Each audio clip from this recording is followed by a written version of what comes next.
Welcome back to the Manage to Win podcast. I'm excited to have you here. We have a wonderful guest, Peter Anderton. That's with a T. And he's from Great Britain. Of course, anybody from America loves anybody with a British accent, but he's actually got some wonderful content about great leadership comes down to only 2 rules. He's done that as a TED Talk. We're going to talk about it openly now. Before we dive in, we're going to be talking about leadership. So remember, on Habitly.com, everybody in your organization should be a leader, should think like a leader. And we have my system for leadership.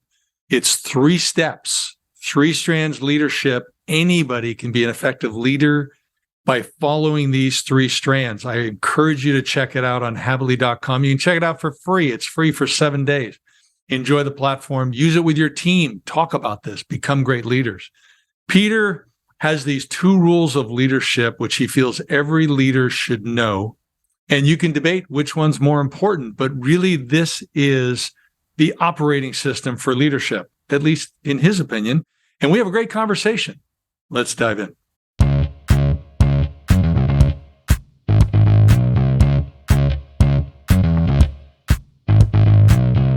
Peter, welcome to the show. Really glad to have you. I have a question. You are well known for your TED Talk about great leadership comes down to only 2 rules. So let's start there. What are the 2 rules? Brilliant. Thank you, David. It's great to be here. The 2 rules. Well, what I found over the years, I actually tried researching a whole range of different leadership models and concepts and ideas, because there's been so much research over the last decades. There's a plethora of it. And I even tried piecing it all together. And you end up with this sort of complex picture that doesn't actually make any sense whatsoever. And the more I reflected on it and the more I worked through the whole idea, I recognized that fundamentally leadership comes down to 2 rules. Everything else is just noise. And rule number 1 is the starting point for all things leadership. The first thing that any leader needs to get their head around is that it's not about you. It's not about your way of doing things. It's not about your solutions. It's not about your ego. It's actually about them. A leader is somebody who delivers results through other people. And if we really want to deliver the best possible outcome in every respect of the word, leadership is what happens when you realize that it's not just your job to deliver the result, but actually it's your job to deliver the team who deliver the result. That's when things really start to happen. And that's all about rule number 1. So let's stay there for a moment. So where we have now, you're in Great Britain, right? Yes. Yes. So that's wonderful. I can't speak for Great Britain, but I can tell you in America, we have an increasingly large segment of the society that is becoming very self-centered, narcissistic, or victim, mentality type of thing, where it is all about them, consciously or subconsciously. And so what about these leaders? I mean, what if you are on a leadership team and you're realizing it's not about you, but you either have a peer or your boss, let's say they're well-intentioned, but they're not realizing that they're like fighting for certain things because it is about them and they want to be right or whatever it might be. What do you do? So, we talk a lot, don't we, about managing upwards, as though there's the perfect solution is a special technique that you might apply if you're working upwards. It's actually all the same principles, all the same skills and approaches that you would apply to somebody who's reporting into you would be the same principles you'd apply to somebody that you're reporting into yourself. And I would argue in that situation that it comes down to the conversations that we have and the willingness to have them. And we as leaders, it doesn't matter which direction we're communicating in, need to communicate openly and honestly with respect and have those conversations. And I would be arguing if a leader's in that situation, they find themselves in a team where there are some people that get it and there are some people that don't, to be having those conversations. But with all of this, we have to recognize that there's 2 factors. First of all, we create our own weather. So we create an environment immediately around us. And we also have to recognize, and this leads later on into rule number 2, you can't actually change somebody else's behavior. You can only change your own behavior. Oh, yeah. And that's something we all need to be really clear on. But the second part of this is also to recognize that, we're not trees. We can actually get up and go somewhere else. So if we find ourselves in an organization, in a team, where despite our best efforts to A, lead by example, and B, have the real conversations to create the shift that is needed, if none of that is working, then it's totally appropriate for us to decide to go somewhere else where we feel that it is going to work. Yeah, makes perfect sense. It strikes me, though, after I ask the question, that if I'm going to have that conversation with someone, it seems like I need to do a gut check myself just to kind of confirm whether it's a small amount or whether it's a large amount. Could I accidentally be doing the same thing? Sometimes, undoubtedly. Right? Yeah. And what we find, and the biggest challenge here is the assumptions we make about other people. Because, of course, if we just split our mind down into two very simple factors, there's the thinker and the prover, isn't there? And the thinker thinks of a hypothesis, an assumption, what it believes to be true. And then the prover goes all out to find evidence to prove the hypothesis.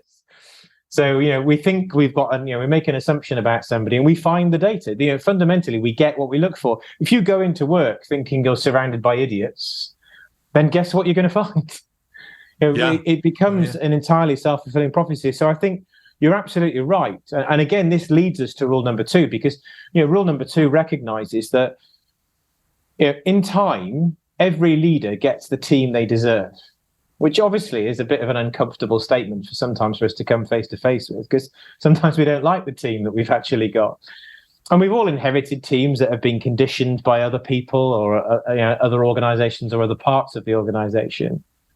But if over time we haven't been able to create a shift, we have to look in the mirror. And if we don't like what we see around us, we have to look in the mirror and recognize, well, hang on a minute, I'm busy waiting for everybody else to get their act together. Have I cleaned up my own act? What am I doing? There's a lovely quote from Nelson Mandela. Nelson Mandela said, "I could not change others until I changed myself." And so often the assumptions we're making. There's a lovely example. I was giving a leadership development program not so long ago, actually. And what was lovely here was a senior leader there gave a personal example of what happened to her. She was one of 7 children, and she'd been brought up in a really poor area of the UK. And her father had been out of work, striking as often as he'd been in work. I don't want to give the impression that's happening in the UK all the time. It really isn't. But in this particular area, in this time period, it definitely was. And she said that the family, it was literally a case, I don't know if you have the saying in the US of first up, best dressed.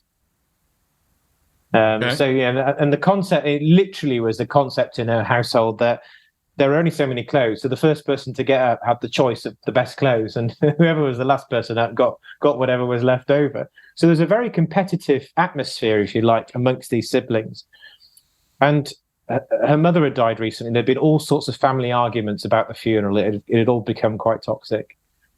And during the program, we've challenged leaders to talk about the assumptions that they were making and how exactly, as you said, David, that we can create this self-fulfilling prophecy, that we can think it's them, but actually it's all coming from us. And she said, okay, I'm gonna really put this to test. Between now, we had a follow-up day planned in. Over the next 3 to 4 weeks in that intervening period, she said, I'm going to assume I've got a brilliant relationship with my sister. That's what I'm going to assume. And she came back, and we were all excited to hear what would happen. She came back and she started talking about the situation. She was in tears. She said, all the time I thought it was her, when in fact it was me. So you're very insightful there, David, to say we have to challenge before we go through that whole process. We've got to look inwards, because the whole point of rule number 2, the whole principle of rule number 2, as I said, is you can't change somebody else's behavior. You can only change your own. And when you realize that, you see that rule number 2 of leadership says it's only about you. It's not a case of, it's all about you, so you're the center of the known universe. It's like the teenager who never grows up. And that's possibly part of the challenge that you're dealing with in certain areas around you. But when we recognize it's only about us, it's only about our behavior. It's not about the other person's behavior. We can change our behavior. So if we want a different response from somebody else, how are we going to change our behavior? And that's leadership. Oh, I think that's a perfect thing. I tell my leaders that, when they complain to me about an employee or one of their leaders or whatever, I say, well, that's a leadership issue. That's not an employee issue, because you hired them, you manage them, you develop them, and you retain them.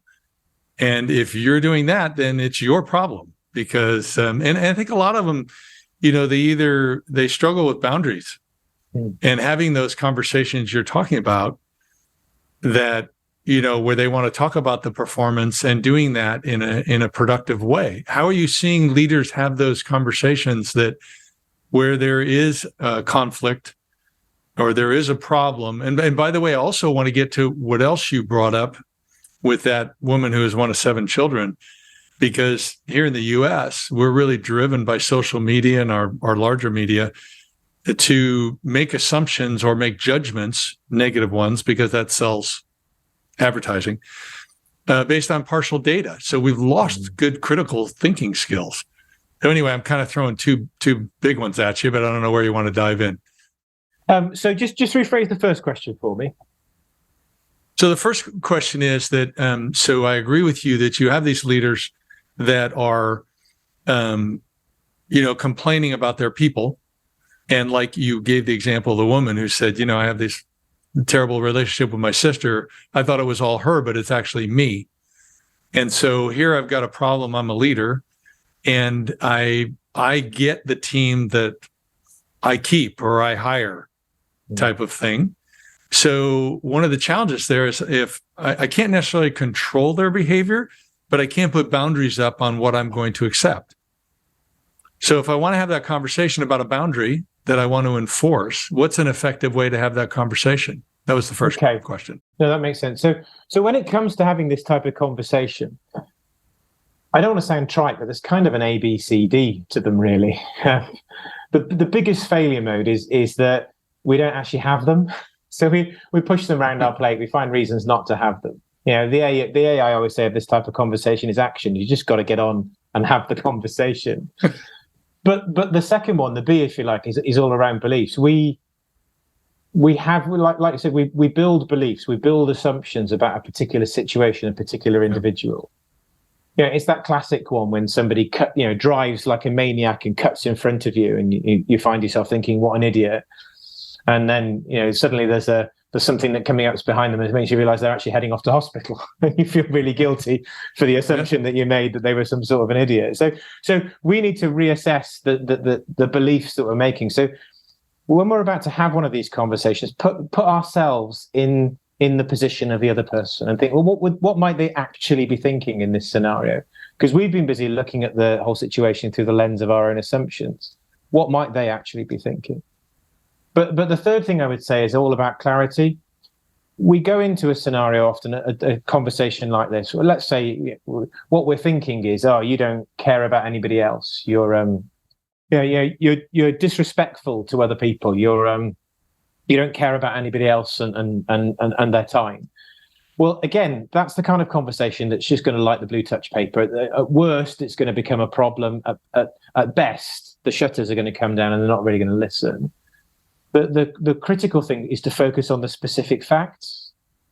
And I think when we're having a conversation like this, the more specific it is, the easier it is to have. It doesn't really become a tough conversation anymore.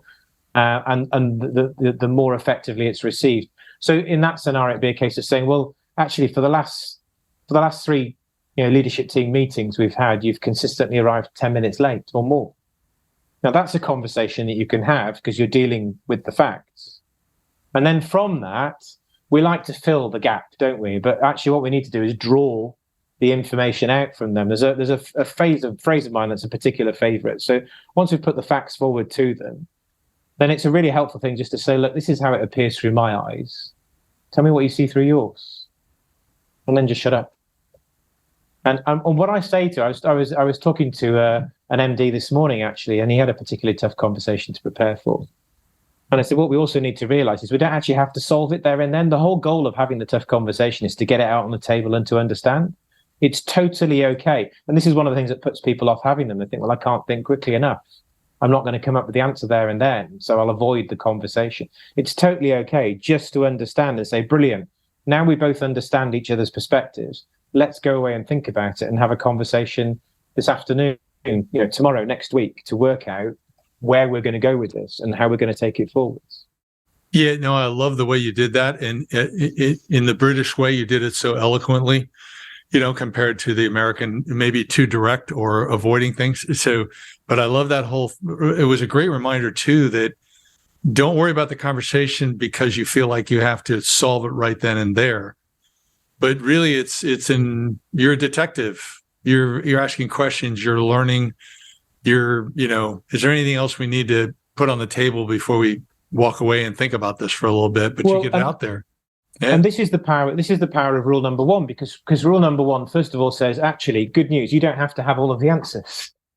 We put a huge amount of pressure on ourselves thinking I need to be able to answer everything, which doesn't make sense from a leadership perspective. If you really grasp rule number one, I don't need to have all of the answers. It's okay for us to take time to go away and think about it. But the other element to think about this with rule number one is, one of the reasons why we don't have these conversations is we're worried, what will they think of us? How will they react? What will I get? And actually, you can't control any of that. So what we have to recognize is when we're having a conversation like this, it's not about us scoring points, or it's not even about us necessarily just doing the right thing. The best mindset we can have for a conversation like this is that we're giving them something. We're giving them an opportunity. We're giving them clarity. Now, we can focus then. It puts us back in control. We can focus on what we can give, but we have no control over what they get, which, of course, brings us back to rule number two. Because rule number two is like, well, you can't control their behavior, but you can control yours. You control yours in the way you set it up. You control yours in the way you position it. You control yours in the way in which you make sure you stick to the facts and then shut up and hear what they have to say. And you can control yours in the way that you stay calm and just keep breathing, throughout the whole conversation.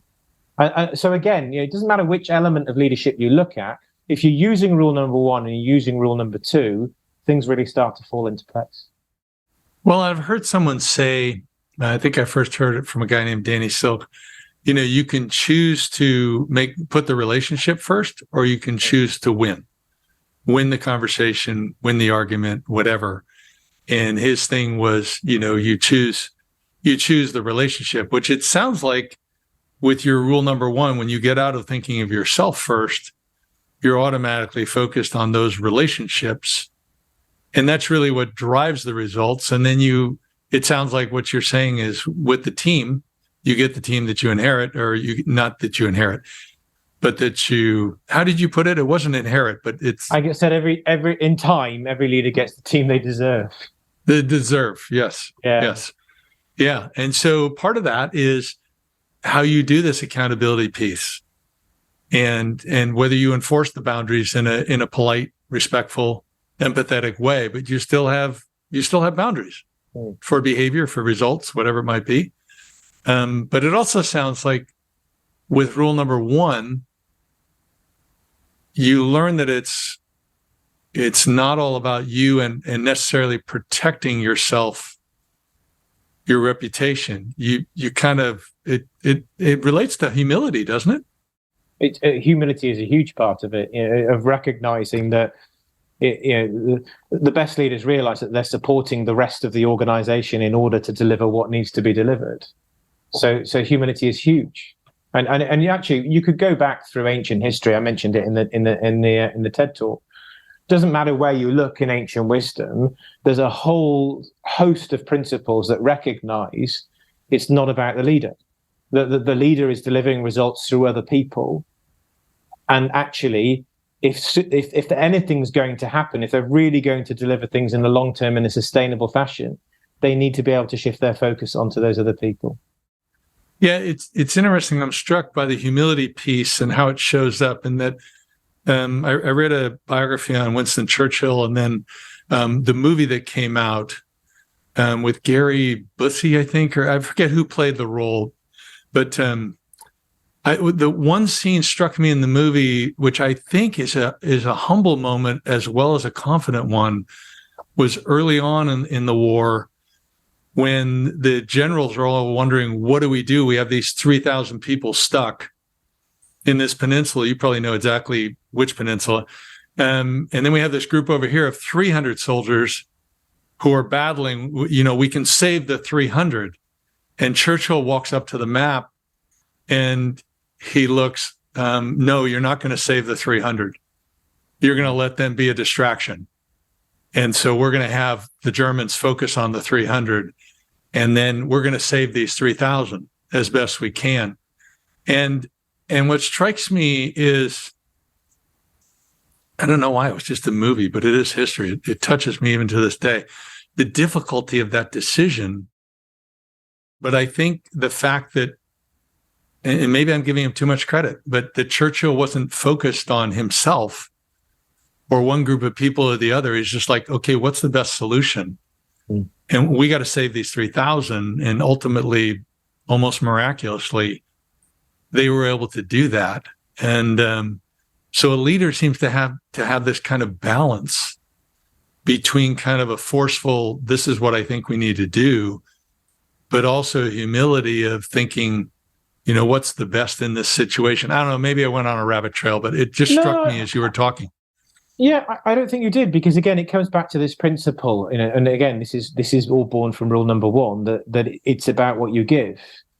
And it's interesting you use Winston Churchill, because we struggle with this, I think, particularly in the modern day with politicians, where we seem to elect politicians, and nations elect politicians, democratic nations elect politicians into power, who often are charismatic. That's what they look for. They look for charisma. But the interesting thing is that often some of the most charismatic politicians don't get rule number one at all. It literally is the reverse about them.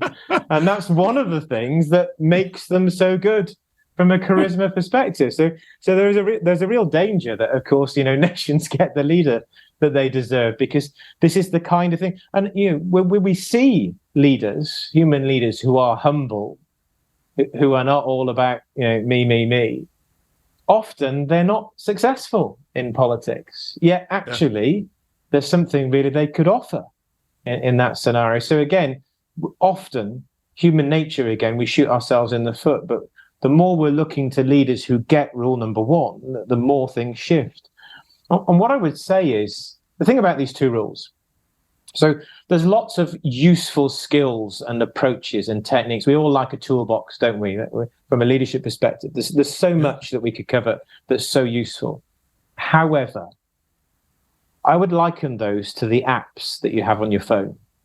There's good apps and there's bad apps. There's ones that are reliable. There's the ones that can do really useful stuff.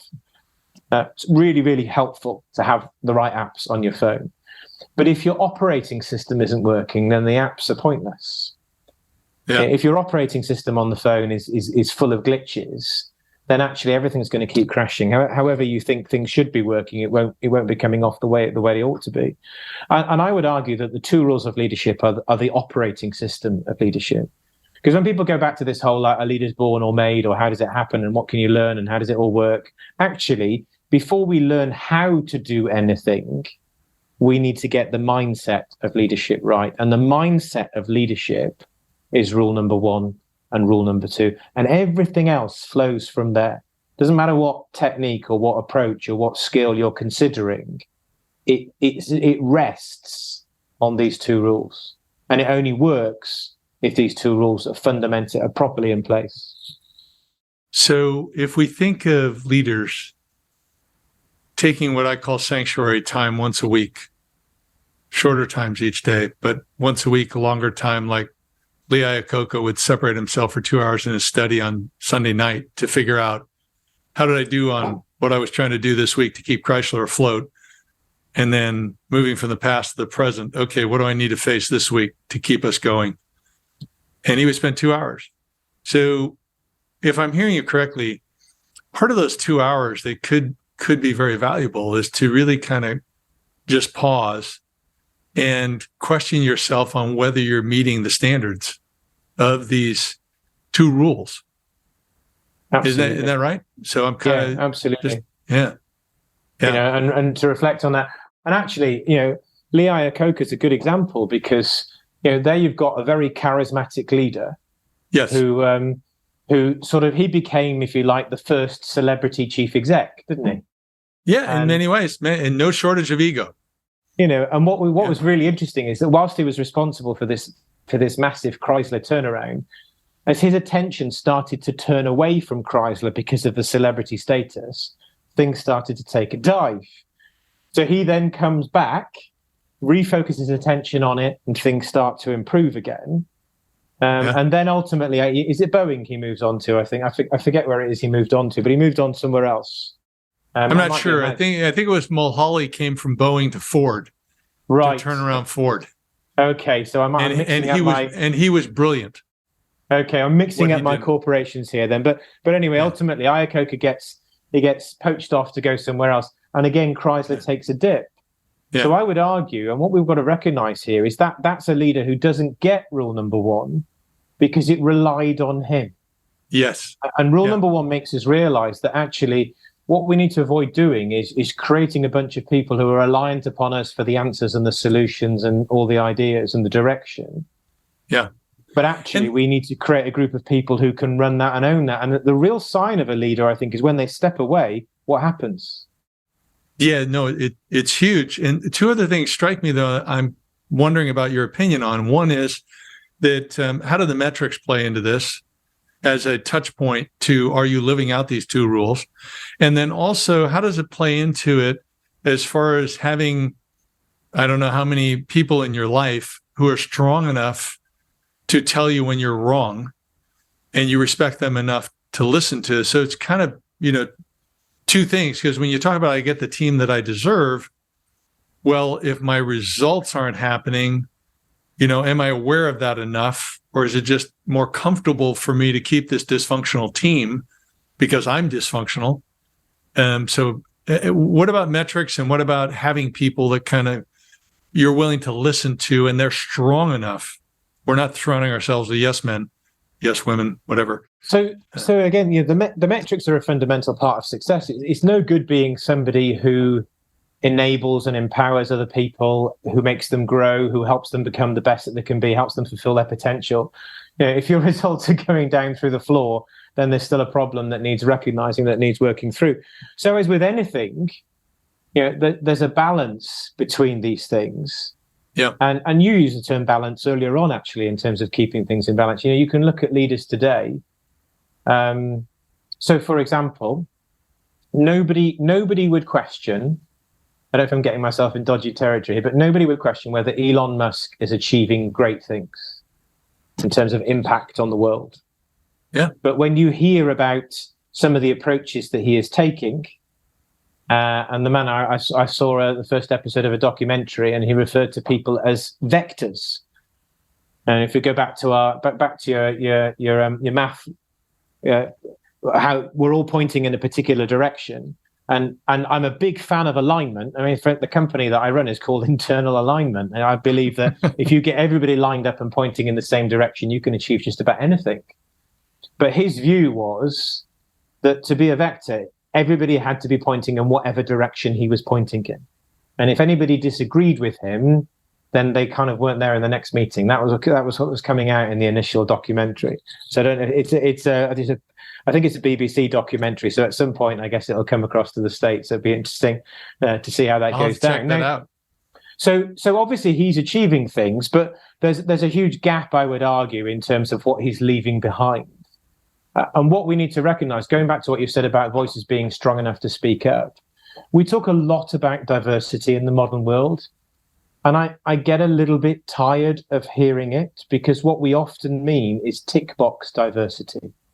We're looking at tick box diversity. Oh, yeah. Okay. Or check box, I think we would call it. We almost pigeonhole what this diversity is. And in reality, everybody is different, will have different perspectives, looks at the world around them through the filter of their own experience. We all see things differently. And what any leader needs to do is to encourage that diversity, but not just have it. And this is when we've got this big drive for having it. We need to value it.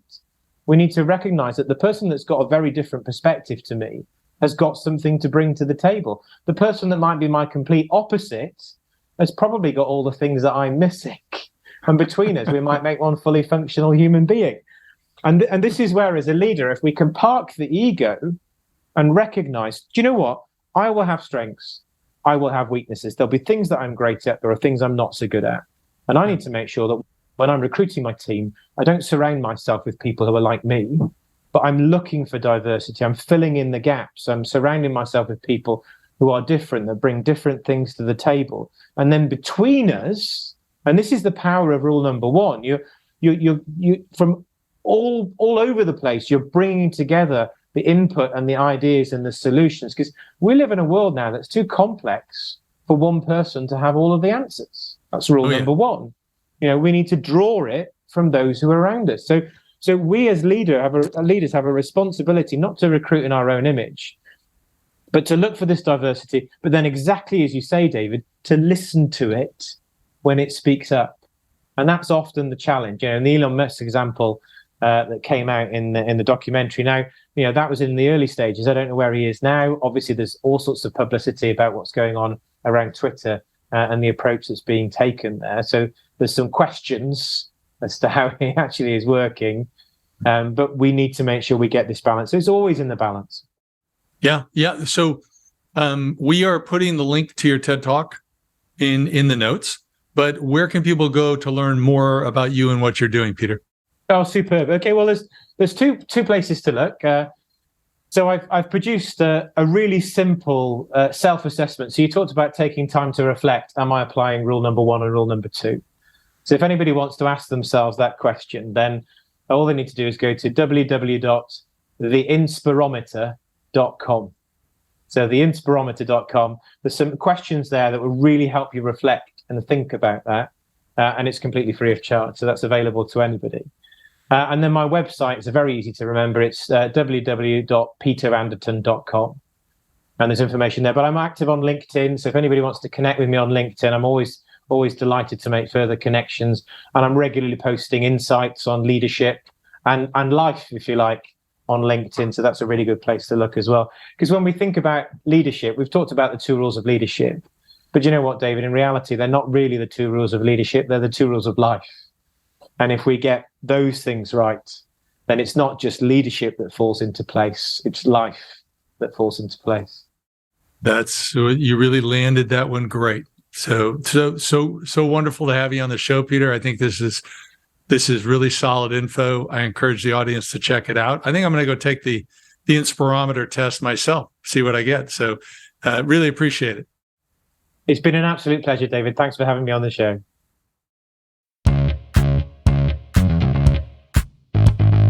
Thanks for tuning in today. Hope you enjoyed the episode with Peter. Thought it was very valuable. I hope you did too. Subscribe if you haven't subscribed to our podcast. Please do that. Send this podcast to someone else. Have them subscribe. We'd love to have you join us. Don't forget our sponsor, Habitly.com. Go check out 3 Strands Leadership. It is a great system for being an effective leader wherever you are in the organization.